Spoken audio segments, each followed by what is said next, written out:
Hello and welcome to the latest video on the political economy of the American Empire. In this video, which is the seventh video in this series, I'm going to be talking about neo-colonial institutions, which includes institutions like the World Trade Organization, the International Monetary Fund, and the World Bank. These are institutions that are largely influenced or led by Western powers, but especially the United States. So it should be a really interesting look that connects in very many ways to our modern economy. So let's go ahead and jump right into my presentation. All right. So what I assigned my students is a wonderful documentary directed by Stephanie Black called Life and Debt. And this documentary covers the effects of the establishment of these institutions on Jamaica and the Jamaican economy. So, it talks a little bit about the establishment of these institutions and then what happened in the 1970s as largely the IMF started to push more policies of structural adjustment onto Jamaica, and what happened to their dairy industry, local businesses, the rise of sweatshop factories. It's a really wonderful documentary because it simplifies a lot of the economic mechanisms that are behind the scenes, or bring some clarity for people who don't want to go into all of the nitty gritty. And it really shows the actual effects on people's lives. So yeah, these are the questions what I asked my students. Did it reinforce or did it challenge their understanding of the role of the US in the global economy, and in particularly development in third world countries? But I'd like to do a brief overview. So, yes, as I mentioned, first it talks about the history of the multilateral institutions and its effects on the Jamaican economy, and larger look also at what then occurs in many developing countries. These institutions were established in the aftermath of World War II to stabilize, especially the European economy, and then they later become to establish, economic development in what were formerly the colonies. They were created in the interest of Western powers in the United States, being that, these regions of the world are the ones who set the rules for global economy and trade. This essentially marked the end of the colonial era, but the beginning of an era of neo-colonialism, which I'm going to define in just a second. Of course, the documentary doesn't explicitly discuss neo-colonialism, but I think it's very obvious what the people who are experiencing this system are suggesting. The result is that American foreign goods compete Jamaican industry through policies of devaluation and eliminating barriers to trade. So we see its effects on the banana industry, dairy farmers, meat imports, etc. And we also see the rise of free trade zones as sources for cheap labor for manufacturing by multinational corporations that work out of the United States. So we're going to break this all down throughout this lecture. So how do we define neo-colonialism to begin with? Kwame Nkrumah, who was also the first prime minister and president of Ghana, says, "The essence of neo-colonialism is that the state which is subject to it is, in theory, independent and has all the outward trappings of international sovereignty. In reality, its economic system and thus its political policy is directed from outside." In the simplified version, it is developed countries controlling developing countries through indirect methods. These methods are often, primarily monetary and economic. So the way they function is usually through international banks and regulatory institutions foreign aid, think tanks, and the list goes on. And one other thing that Kwame Nkrumah mentions is in order to make it attractive to those upon whom it is practiced, it must be shown as capable of raising their living standards. But the economic object of neocolonialism is to keep those standards depressed in the interest of developed countries. So in reality, it appears to be to the benefit of developing countries, but in reality, um, it depresses, particularly economic standards so that developed countries can benefit. All right. So let's take a wider look at development as a whole, because between the establishment or the end of colonialism and the establishment of these institutions, and then also the period till our documentaries kind of starts discussing the effects on the Jamaican economy, there's a lot that happens in between. So with the end of colonialism, beginning in the 1950s in particular, there's the rise of modernization theory, which says that developing countries should work to look more like the West. In particular, they should push for industrialization and develop their industrial sector. This often occurred through private bank loans, but also, there was US aid at the time. So to an extent, there was US involvement, but it's largely regarded as a period of success, of economic growth for these countries. One note I want to add is that, it did operate on the myth of American economic development. So if you've been following my series of videos, you'll notice that, industry in the United States is strongly tied to land theft and the theft of physical and reproductive labor through slavery.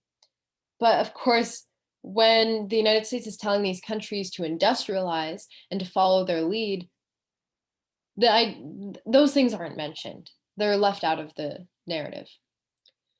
The critique here, and in particular, I've put a quote again from Nkrumah. It says, "Aid to a neo-colonial state is merely revolving credit." And we're going to talk about why in just a second. This all changes in the 1970s. With the debt crisis, there's a switch to a rhetoric of free markets and global integration as a method for these countries to develop. So this rhetoric of free markets, neoliberalism, the way it's instated is through policies called structural adjustment. What it involves is privatizing and selling off industries, deregulating foreign direct investment, devaluing currency, dropping protectionist policies like tariffs and subsidies, and ending government welfare. These are the policies that are pushed in the period of the 70s onward. These policies are still pushed, and we're going to talk about that later on. The way it operates is through a debt regime. So, when a country goes into debt, they require loans, like in the debt crisis of the 70s. These institutions give them loans, but with those loans, they push policies of, austerity or structural adjustment. When those policies backfire and they end up needing further loans, they push those policies again. And this endless cycle that these countries end up requiring debt over and over and over again. Acquiring debt, sorry. The critique here, there's many critiques, but one critique is this idea of kicking away the ladder. Western countries and the United States, too, used protectionist policies in their major periods of growth. They don't allow this, then, for the developing countries under structural adjustment. So, for example, the United States would have used extremely high tariffs, same with Britain, during their times of industrial growth. But when it comes to the developing countries, they say this is not allowed. What happens is they open up these developing countries to foreign imports that are coming into the country that undercut their capabilities, their industrial capabilities. So their industry collapses, and there's the rise of extraction of basic resources in a way that leads to imbalanced trade. It gets a little bit complicated, but hopefully you can kind of understand the critique there. And the result of this is statistics like the following. 90% of Ecuadorian mining firms are Canadian owned. Obviously, this is an extreme statistic, but it goes to say that since the period of the 70s to the modern day, there's been increasing ownership of foreign resources, foreign extraction by Western nations like the United States, like Canada, etc.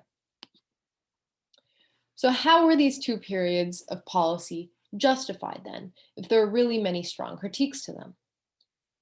So beginning with the first policy in the period of modernization theory, by the end of World War II, the United States presents itself as this anti-colonial power, saying we haven't had colonies, and in fact, we were the product of an anti-imperial revolution.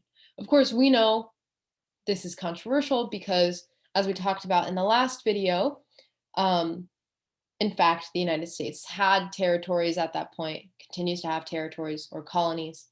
And we know that the beginning of the United States was settler colonial. And if you try to wipe out your indigenous population, that doesn't make you anti-colonial by any means. Anyway, this is how they present themselves.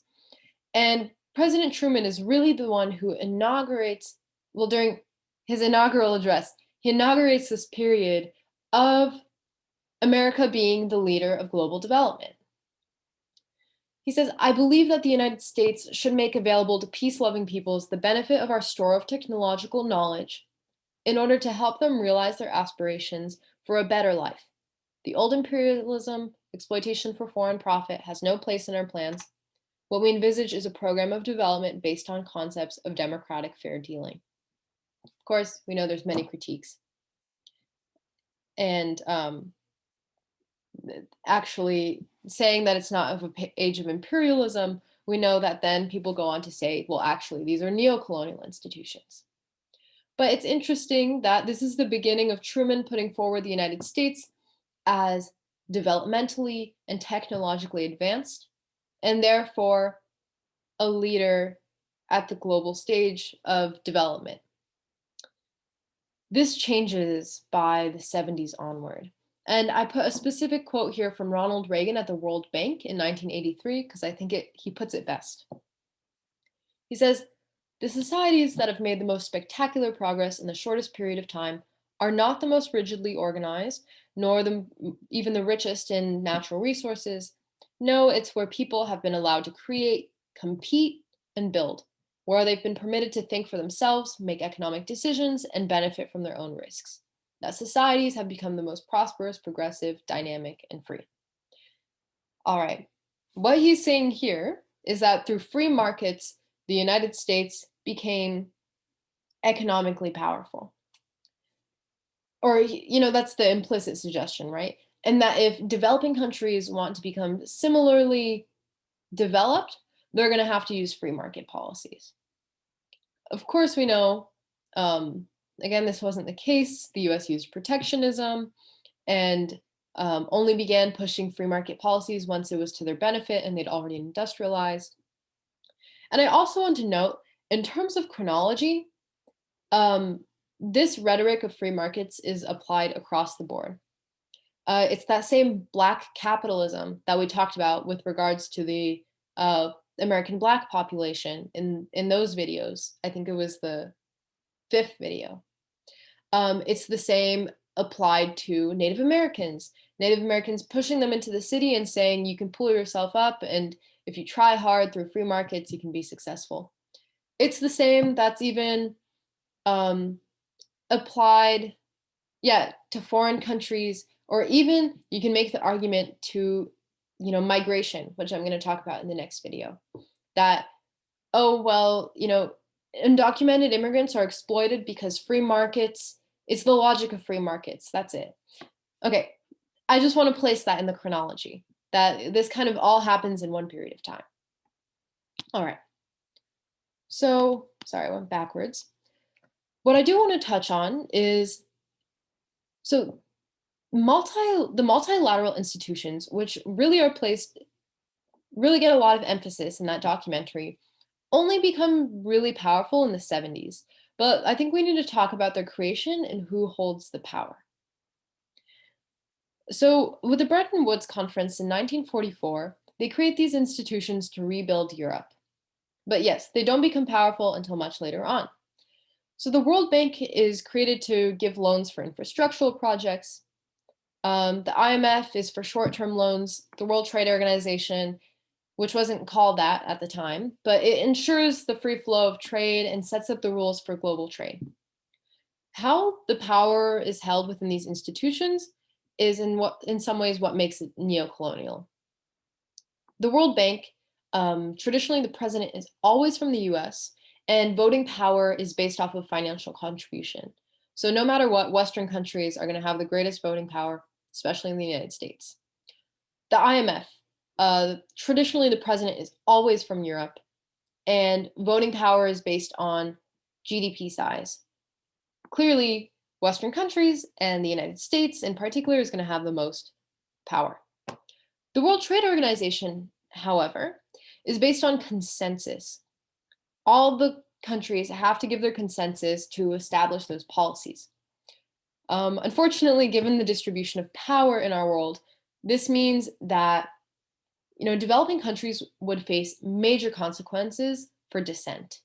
And there have been a few who have. I believe India has led dissent in recent years. But for a large part, countries are forced into accepting these rules so they can, continue to trade with Western countries and not face the consequences. So to break it down statistically a little bit, for each, looking at the IMF in particular, for each developed country vote, there's only 1/8 of a vote for a developing country. The British vote is 23 times the Bangladeshi vote. And while the US holds 20% of voting power, all of sub-Saharan Africa only has 7%. So it's really clear where the power is held, and therefore how the decisions are going to be made and who they're going to benefit. So what are the effects, first, of foreign aid that's associated with that period of the 50s through the 70s, but it does continue onward? Well, let's look at the effects. Foreign aid functions also as an avenue of growing American private industry. So half of the aid that the US gives is tied, which means that it has to be spent on goods or services from the nation that donates it, from the United States. So, the money flows back to, the domestic energy sector, agribusiness, manufacturers, who give this quote unquote aid to developing countries. Of course, it's also only a band-aid solution because also of, corrupt governments in these countries. Often there's little payout for the citizen, and those who benefit are those at the very top. It's important to note one more thing.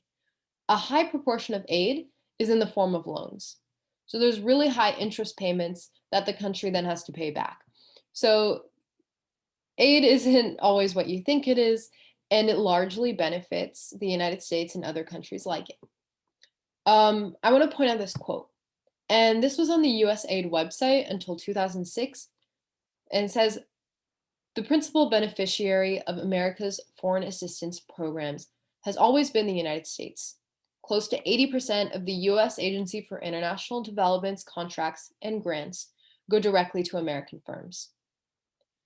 So the USAID even had this on their website, bragging about this fact, until it became embarrassing in 2006. Okay, I keep going backwards. There we go. So what are the effects of neoliberal policies from the 70s onwards? And I think, the documentary does a wonderful job of showing this, but let's try to summarize it here. See, the rise of multinational corporations that are US based but operate abroad.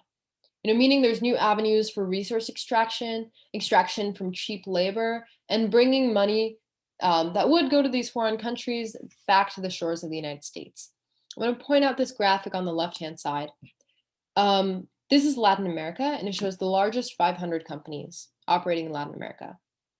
From the period of 1991 to 2001, over just 20 years, government-owned companies decreased significantly, and those same companies were bought up by multinational corporations, often operating out of the United States or Britain, other Western countries. So as foreign enterprises privatized, US investors bought them up, which led to the Western ownership of the mining industry, water sector, etc. And that's what you see in the statistic. There's also the opening of foreign markets to US goods and American goods, which undercut domestic prices and essentially took over markets. So there's little they could even produce for their own subsistence. There's also the widespread loss of industry and safety net programs that led to rising inequality, and linked to it, the rise of sweatshops as a dominant form of employment. And there's a statistic here that says developing countries have lost roughly 480 billion each year in potential GDP as a result of these policies. And I actually want to touch on that a bit more. This is a quote I've pulled where it talks about these financial flows. It says, if you take into account not just aid, but foreign investment and trade and other transfers like debt cancellation, remittances, capital flight, calculations reveal that in 2012, developing countries received a total of about 1.3 trillion in total inflows, but in the same year, 3.3 trillion in outflows to developed nations. So the developed nations are largely benefiting at the hands of developing countries. To give you an idea of how extensive these flows are, so since 1980, these net outflows have added up to a total of 16.3 trillion. It's roughly the GDP of the United States.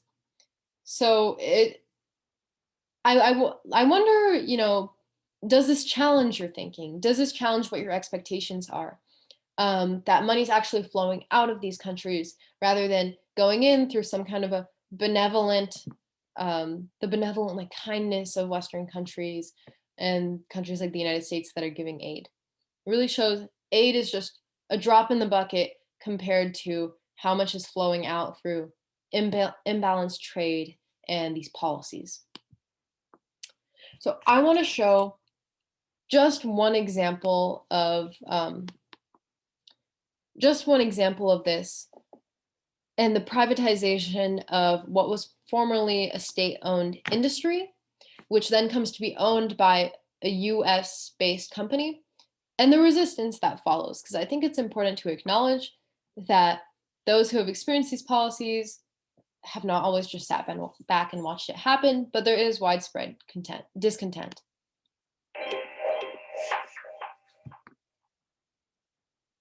Several years ago, the World Bank refused to guarantee a $25 million loan to finance the investment program of the local water co-op and forced Bolivia to sell its water systems to a subsidiary of Bechtel. The water prices now account in Bolivia for more than they pay for food. Well, I have a story to tell you tonight, and that is that the people rose up in Bolivia.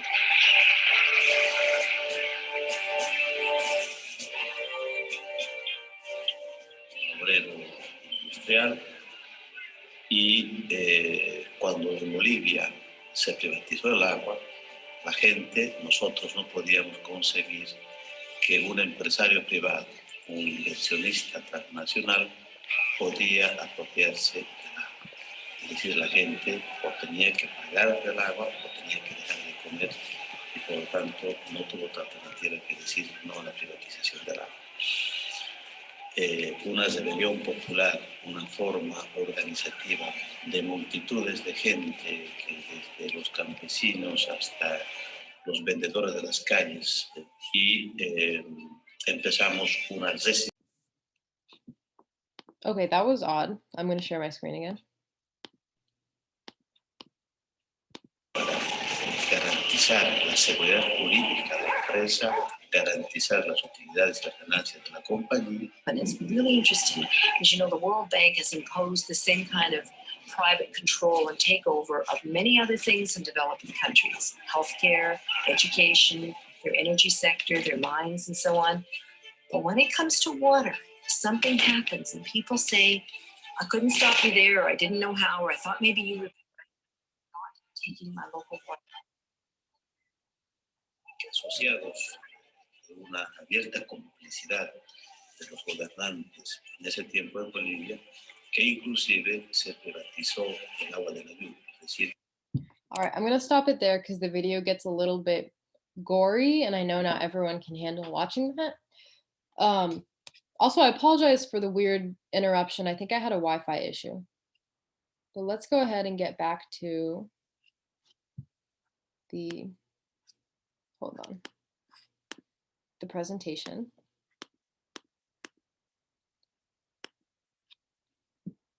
One second.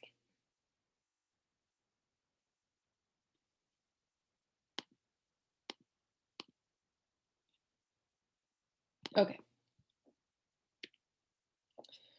And I want to point out that despite resistance in recent years, which has been increasing in many countries,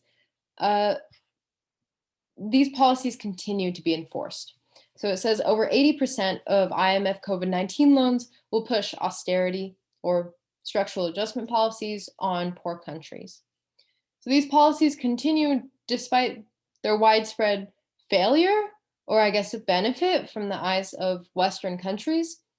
And there's lots of discontent with this.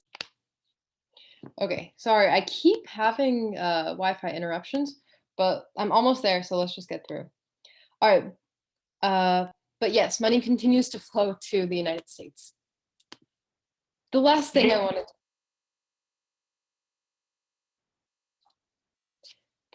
wanted to do is pose these questions for the discussion. You know, knowing the consequences these policies have, that the United States itself never really implemented them, and at least had a largely protectionist economic history. Why do leaders continue to push these policies? Are these people, you know, evil, selfish, just ignorant? In other words, how does power really function? Do you think there's kind of an awareness of what they're doing, or I guess the effects are a little obvious, right? But how do they continue to implement these policies? And then does this apply to the other subjects that we've talked about?